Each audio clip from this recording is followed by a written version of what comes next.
ওমা কি হচ্ছে আজকে?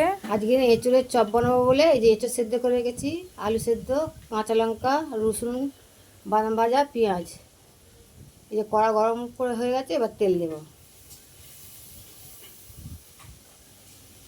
লঙ্কা, শুকনো লঙ্কা, তেজপাতা, জিরে প্রথমে দিয়ে দিচ্ছি। এই যে লঙ্কা, শুকনো লঙ্কা, তেজপাতা, জিরে ভাজা গেছে, এবার রসুন কুচি দেবো। এই যে রসুন ভাজা গেছে, এবার পেঁয়াজ কুচি দিয়ে দিচ্ছি।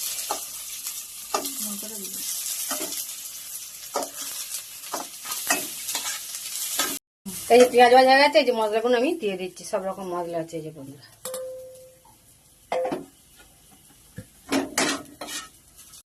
এই যে বন্ধুরা মশলা কষা হয়ে গেছে, এবার এই যে এঁচড়টা, আলুটা আর এই বাদামটা দিয়ে দিচ্ছি বন্ধুরা।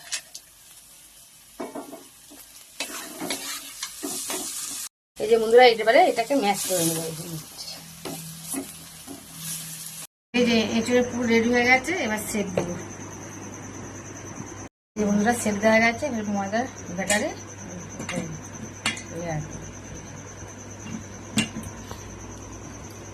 বিস্কুটের কোট করা হয়ে গেছে। এই যে আমাদের রেডি হয়ে গেছে এঁচড়ের চপ বানানো।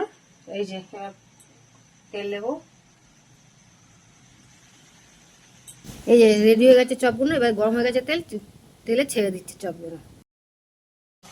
এই যে বন্ধুরা এঁচড়ের চপ রেডি হয়ে গেছে, দেখো।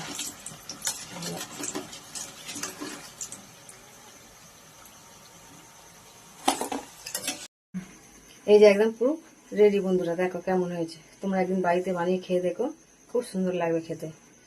এই যে